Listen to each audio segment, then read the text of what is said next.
Have you ever wondered what the world would be like if a single building, a single collection of knowledge, had survived the ravages of time? Imagine a place that held the accumulated wisdom of the ancient world, a beacon of learning that shone for centuries. We're talking, of course, about the Great Library of Alexandria. Its destruction is considered one of history's greatest intellectual tragedies.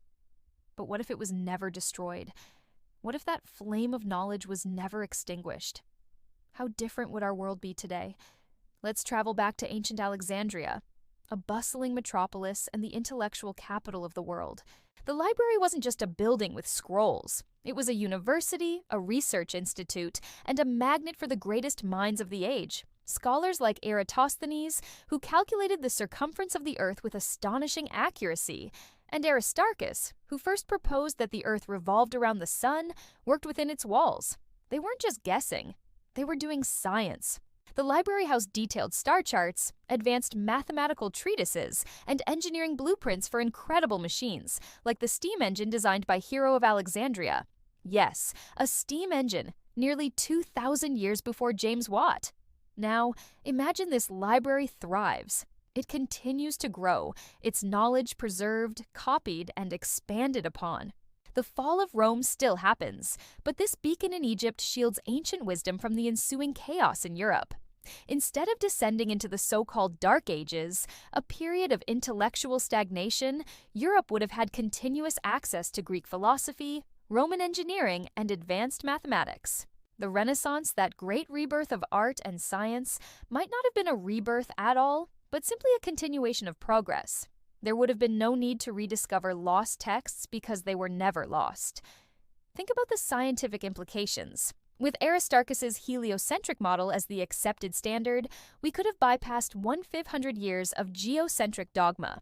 Astronomy and physics would have had an incredible head start.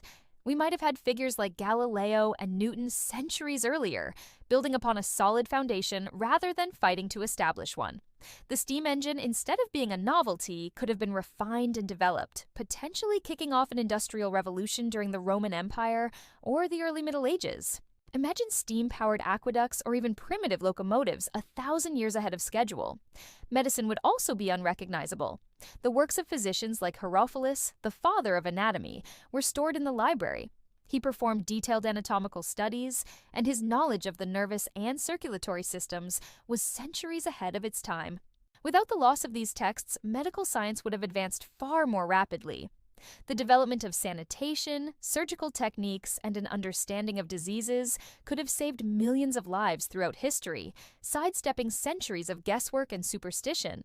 By the time we reach the year 1500 in this alternate timeline, humanity might already be looking to the stars not with primitive telescopes, but with a far more advanced understanding of the cosmos. Perhaps the journey to the moon wouldn't have been a 20th century achievement, but something accomplished hundreds of years earlier. The societal impact would be just as profound. With a continuous tradition of critical thinking and philosophical inquiry from minds like Plato and Aristotle, concepts like democracy and human rights might have evolved and spread much more quickly. Of course, this is all a grand what-if. The Library of Alexandria is gone, and its lost knowledge remains a haunting reminder of how fragile progress can be. But its story serves as a powerful lesson that the preservation and sharing of knowledge is the most critical task for any civilization. It's the engine that drives us forward, and its loss can set us back in ways we can barely comprehend. Thank you for joining us on this journey through time. What other historical what-ifs spark your curiosity? Let us know in the comments below. And if you enjoyed this glimpse into an alternate past, don't forget to like, subscribe, and hit that notification bell for more trips through the What If portal.